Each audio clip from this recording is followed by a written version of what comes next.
어제 정부가 수도권에 13만 2천여 채 가구를 추가 공급하는 부동산 공급 대책을 발표했습니다. 이게 이해가 쉽지 않습니다. 어떻게 하겠다는 건지 자세한 내용 국토부의 박선호 차관 모셨습니다. 안녕하십니까? 네, 안녕하세요. 오랜만에 나오셨군요. 예, 그동안 열심히 두드려 맞으셨죠, 언론에. 네. 근데 최근에 이제 부동산 관련 입법도 굉장히 신속하게 여러 가지가 만들어지고 있고, 그리고 그러다 보니까 법이 내용이 뭔지 다 충분히 이해하지 못한 상황에서 부동산 관련 그 기사들이 막 쏟아지거든요. 그러는 가운데 어제 또 공급 대책이 나와서 과거의 공급 대책하고는 다르게 어려운 말들이 너무 많아요. 어려운 말들이. 공공 참여형 고밀 재건축 기부 체납 다 생소한 용어들인데 이거부터 설명해 주십시오. 이걸 어떻게 하겠다는 것인지 내용이 어떻게 되는 겁니까? 예, 말 그대로 공공 참여이기 때문에 LH나 SH 같은 주택 관련 공기업이 지금까지는 민간이 주도하던 재건축 사업에 조력자로서 참여를 하는 겁니다. 여기서 조력을 한다는 의미는 뭐 인허가 같은 것들이 굉장히 오래 걸리는데 그런 그렇죠. 것들을 빨리 진행할 수 있도록 도와주는 거고요. 용적률 건폐율에 대해서도 도시계획 절차 같은 것들을 지원해 주는 겁니다. 그리고 또 그 자금 조달이 조합들이 필요한 경우들이 있는데 그런 것들을 융통할 수 있도록 또 지원해 주는 역할을 해서 재건축 사업이 지금은 통상 10년 이상 걸리는데 그 사업 기간을 절반 이하로 단축을 시켜주고요.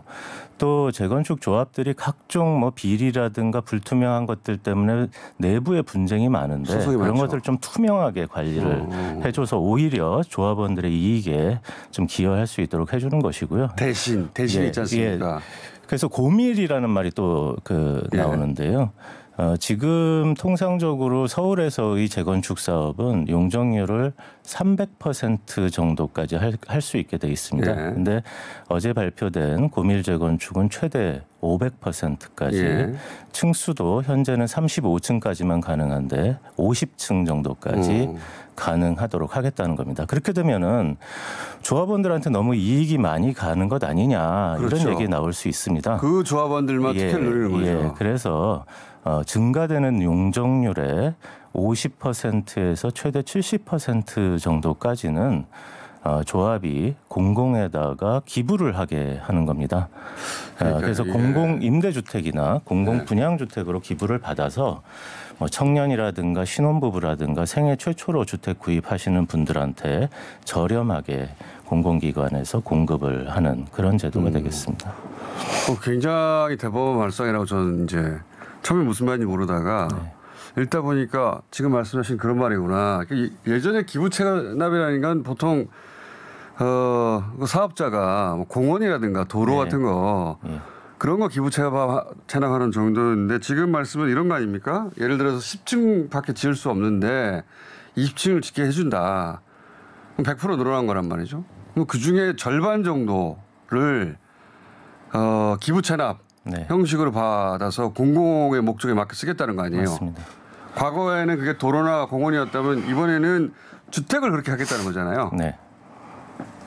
놀라운 발상인데 대법원 발상이라고 저는 봅니다. 그러면 재건축 아파트가 흔히 그렇듯이 입지가 굉장히 좋은 곳에 그다음에 높은 그 고층 아파트인데 거기에 일부는 공공임대 목적에 활용할 주택이 만들어진다. 이런 거죠? 그렇습니다. 그러면 시큰둥해할 사람도 있고 반가워할 사람도 있잖아요. 그러니까 장기 임대일 테니까 이 경우에는 그렇죠. 그 신혼부부라든가 또는 뭐 집이 없는 사람들이라든가 혹은 집이라는 게 주거가 안정적이기만 하면 뭐 상관없다라고 생각하는 분들한테 굉장히 좋은 입지, 좋은 저렴한 장기 임대가 나오니까 좋죠. 근데 이제 사업자들 같은 경우에 아주 비싼 물건을 만들어서 고가에 팔아먹고 싶은 사업자들한테는 거기 공공임대가 들어갔으니까 시큰둥해하거나 싫어할 수 있잖아요. 그렇죠. 네, 그 과거 참여정부 당시에도 늘어나는 용적률의 일정 비율을 공공임대주택으로 짓도록 예. 의무화하는 제도가 있었습니다. 예. 뭐 그런 반응들이 지금 말씀하신 대로 좀 있어요. 조합원들 중에도 예. 나는 처음부터 끝까지 다 임대 없이 다 가고 싶어 이러는 조합원도 있을 수 있고. 예, 그렇습니다. 근데 도심 내에서 고밀도로 개발 사업을 하는 경우에 일정 비율을 기부 체납받아 갖고 사회적으로 경제적으로 좀 약한 계층한테 임대주택 같은 것들을 공급하도록 하는 제도는 미국과 같은 나라에서도 다 하고 있는 제도입니다. 아, 그래요? 예, 그게 좀 어려운 말로는 포용적 도시계획이라 그러는데 말 그대로 사회의 포용성, 통합성 이런 것들을 높이기 위해서 개발 이익이 나는 부분들을 그런 분들을 위한 공간으로 제공을 하여야 한다. 라는 제도를 다 운영을 하고 있습니다. 아, 그래요? 예, 그게 우리나라에만 뭐 갑자기 도입된 제도라고 말씀드릴 수는 없고요. 제가 그 부분을 잘 몰라서 근데 듣고 보면 저는 이 아이디어가 대범하다, 좋다, 이렇게 가는 게 좋겠다. 조합원들이 동의한다면. 근데 조합원들 중에 어제 그 언론을 통해서 보니까 음마 같은 곳은 조합원들이 그 호의적인 반응이더라고요. 예, 저희가 구체적으로 좀 더 접촉을 앞으로 하겠습니다. 아직까지 뭐 공식적인 입장이 나오지는 않은 단계고요. 서울 지역에 재건축 예정 단지가 총 93개가 있습니다. 93개. 예, 세대 수는 한 26만 세대 되는데요. 저희가 어제 이 정책을 발표하면서 약 5만 세대 정도가 이 방식에 의해서 추가적으로 공급될 거다라고 얘기를 했는데요. 그러니까 전체 그 지금 예정 사업 조합 중에서 약 5분의 1 정도가 참여할 것으로 기대를 하고 있습니다. 과도한 숫자라고 생각하지 않습니다. 근데 지금 말씀하신 걸 그러니까 지금 말씀하신 건 이제 100% 다 하진 않을 것이고 원하지 않은 조합원도 있을 수 있고 그렇습니다. 사업자가 나서지 않을 수도 있고 하지만 틀림없이 동참하거나 동의해서 참여할 곳이 있을 수 있다. 한 20%로 잡고 이렇게 되면 이제 강남 한가운데 아주 입지 좋은 곳에 임대 아파트들이 생길 수 있는 거죠. 예, 과거 그 제도 비슷한 제도 때문에 사실은 강남 요지에 재건축 다 완성된 단지에 임대 아파트들이 곳곳에 이미 배치가 돼 있는 경우들이 있습니다. 그런데 앞으로는 굉장히 많은 세대수의 공공주택들이 많은 수요. 민간의 재건축 조합주택과 함께 어우러져서 고밀도로 계획적으로 이제 개발이 된다는 얘기고요. 예를 들면 50층 아파트에 예를 들어서 20층은 그런 임대 주택이 될 수도 있는 거네요. 예. 그런 계획입니다. 그런 계획. 그렇게 해서 그렇게 공급하겠다는 게 약 몇만 호라고요? 5만 세대. 5만 세대. 자, 또 한 가지는 요것도 소위 만족도가 높은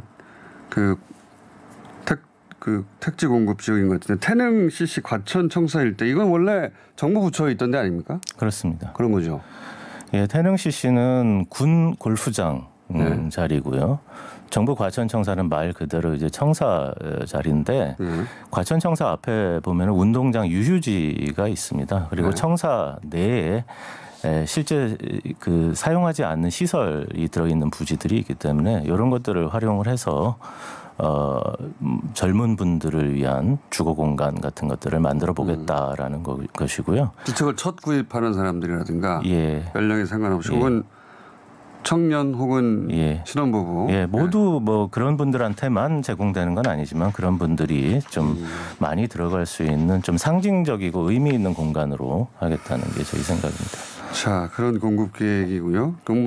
이 공급 계획이 발표되는 거는 흔해 왔는데 그 중에 지금과 같은 그리고 이 단어도 잘 안 외워지나요?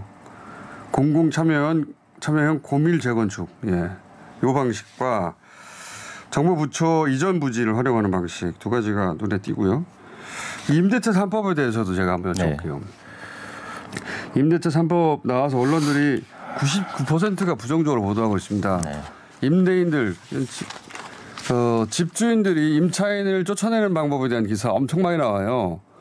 저는 임대인들이 그런 발상하는 사람들이 있을 수도 있긴 한데 거기에 대해서 비판해야 마땅한 언론들이 그걸 막 부추기거나 그건 어쩔 수 없는 일이 아니냐 하고 묵인하거나 그러면서 이 임대차 3법에 대해서 대단히 비판적인 기사들이 많은데 이 임차인 보호 제도가 우리나라만 있는 게 아니잖아요.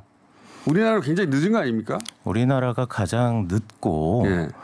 또 그 권리 보호 수준 자체도 굉장히 낮다 이렇게 말씀드릴 수가 있습니다. 다른 나라하고 좀 비교해 봐 주세요. 예, 유럽 대표적인데요. 예.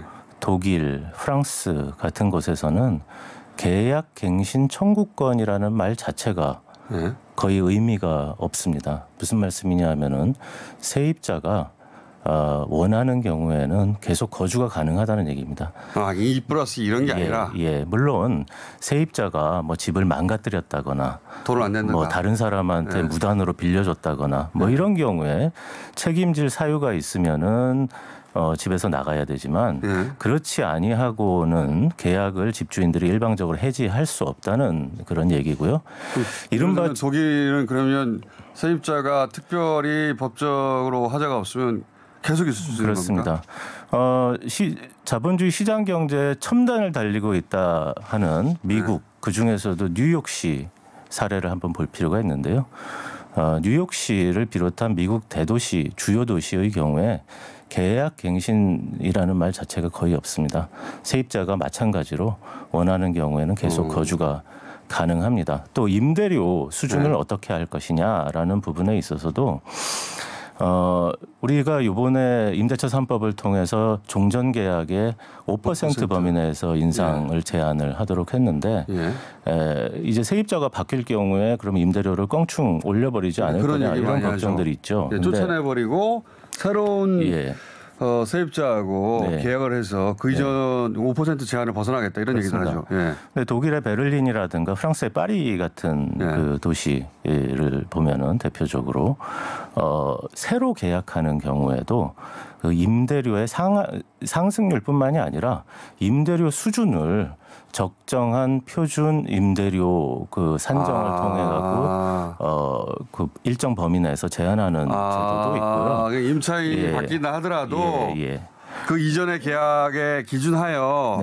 임대료 인상을 제한한다. 그리고 미국의 뉴욕시 아까 말씀드렸습니다마는 그 경우에도 임대료 위원회라는 것이 있어서 매년 임대료 산정 그 기준과 또 얼마만큼을 올릴 수 있는지를 여러 단체들이 모여갖고 합의를 해서 그걸 고시하고 그것에 따르도록 하는 제도를 운영하고 있습니다. 최저임금위원회처럼 말하자면. 이에 반해서 우리나라는 1981년도 이전에는 임대차 계약 기간이 6개월이었습니다.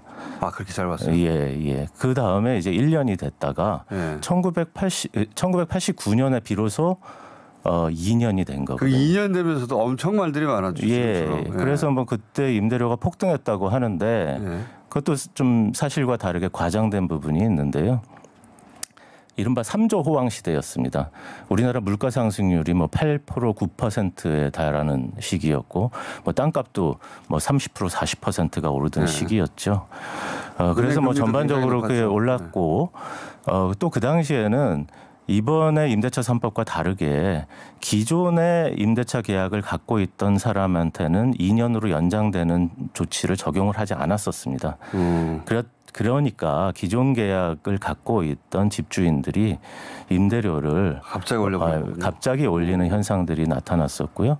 그게 한 3, 4개월 지속되다가 그 다음에는 굉장히 안정된 상태로 해서 제도가 잘 안착이 됐었습니다. 언론 어제 보도 보니까 이 발표 나자마자 서울시하고는 이견이 있다. 층수 관련해 가지고는 50층 안 된다. 이거는 조율이 안 된 겁니까? 결론적으로 뭐 다 50층을 지켰다는 건 아니겠지만 결론적으로 말씀드리면은 서울시와 정부의 입장 간에는 차이가 없다는 점 말씀드리고요. 그런 보도 왜 나온 겁니까? 그 부분에 대해서는 서울시가 어제 그 재차 그 공식적으로 확인하는 것도 있었습니다. 정부가 그 어저께 자료 또 발표를 통해서 설명했던 것은 고밀 재건축을 통해서 최대 50층까지 가능하다라고 얘기를 했었고요. 조금 어려운 얘기입니다만은 우리나라 용도지역제도라는 게 있어서 순수한 주거지역이 있고 주거와 다른 업무 기능이 조금 더 복합적으로 할 수 있는 준주거지역이라는 것이 있습니다. 주상복합을 지을 수 있는 거죠, 그러면? 준주거지역의 경우에는 50층이 가능하기 때문에 그 점을 말씀을 드렸던 것이고 순수 주거지역이라 하더라도 그 지역이 서울 안에서 좀 중심성을 갖고 있는 지역인 경우에는 주거지역을 준주거지역으로 상향 조정할 수 있는 도시계획 절차가 있습니다. 그런 것들을 통해서 얼마든지 준주거지역으로 전환이 가능하고 그 경우에는 50층 또 용적률 500%가 가능하다는 겁니다. 그 부분에 대해서 서울시 의견이 없는데 좀 설명하는 과정에서 좀 이견이 있는 것처럼 모든 지역을 그렇게 할 수는 없다. 예. 그 말이 이게 안 된다는 말로 와전된 것이라고 이해하면 됩니까? 예. 그래서 뭐 어쨌든 간에 앞으로 정부하고 서울시가 실질적으로 이번 공급 대책이 효과를 내기 위해서는 긴밀하게 소통하고 뭐 협조해 나가야 될 부분이라고 생각을 하고 있습니다. 앞으로 그렇게 열심히 할 겁니다. 이게 첫 사례가 시작되면 그리고 성공적으로 안착되면 또 안 해오지네 뭐라고요? 고밀 재건축 사업 이게 이미 있다는 거 아닙니까? 해외에서는. 네. 그렇죠. 말씀하신 뉴욕 같은 곳은 반드시 해야 된다고 하는 거 아니에요? 한 가지만 더 여쭤보고 보내드리겠습니다. 몇 번 모시는 동안은 주택 공급이 부족하지 않다고 하셨잖아요. 네. 그런데 이 추가 공급 대책을 추진한 이유가 뭡니까? 실수요를 감당할 수 있는 주택 공급은 부족하지 않다라는 생각은 변함이 없습니다. 그게 맞는 거고요. 여러 가지 데이터 뭐 제가 굳이 말씀 안 드리겠습니다만은 예년보다 직전 3년간 또 앞으로 3년간 아파트 공급 물량이 서울에서 더 많이 있습니다. 부족하지 않은데 실수요자들을 위해서는. 근데 이제 공급이라는 거는 뭐 3년 길게는 한 6, 7년 정도 걸리는 프로젝트이기 때문에 2023년도 이후에 충분한 공급을 하기 위해서는 지금 준비를 할 때라는 점이고요. 이게 실수요자들이 혹여 물량이 부족하지 않은데도 이 부동산에 부정적인 뉴스가 많이 나와서 생기는 심리적 불안감까지 잡겠다 이런 겁니까? 예, 그렇습니다. 그리고 어저께 국회에서 주택 취득, 보유, 양도에 따른 다주택자 단기 투자에 대한 그 세금이 대폭 강화가 됐습니다. 6%까지. 그랬기 때문에 앞으로는 다주택을 하려는 유인이 줄어들 거고요. 또 기존에 여러 주택이 있는 분들은 내년 6월까지 상당한 처분 물량이 나올 것으로 보고 있습니다. 여기에 더해서 실수요자를 위한 주택 공급 물량을 저희가 계속적으로 꾸준하게 저렴한 그 가격으로 내놓게 된다 그러면은 수요 공급 양 측면에서의 안정 요인은 확실히 강화될 수 있을 거라고 보고 있고요. 그런 것들이 지금 집값을 현상 유지하는 것이 아니라 좀 더 하향 안정시켜서 좀 더 떨어뜨려서 이러한 것들이 실수요자 관점에서 좀 더 합리적인 조건으로 많은 선택지를 가지고 주택을 마련하실 수 있는 그런 여건을 만드는 게 목표다. 뭐 갭 투자나 또는 집으로 재테크 수단을 삼아서 전문적으로 장사하는 사람들 더 이상 그렇게 어렵게 만들겠다는 거잖아요. 말하자면. 정책 목표는 이해했고요. 그게 실제 시장 반응이 어떻게 나올지는 저희가 한 2주 후에 다시 또 모셔볼게요. 네. 당분간은 격주로 모셔야 되지 않을까. 그렇게 된다고 그랬는데 안 됐잖아요. 라든가. 이게 잘 돼가네요. 라든가. 촘촘하게 따져가야 될 것 같아요. 요새. 자, 어제 발표된 내용 짚어봤습니다. 국토부의 박선호 차관이었습니다. 감사합니다. 감사합니다.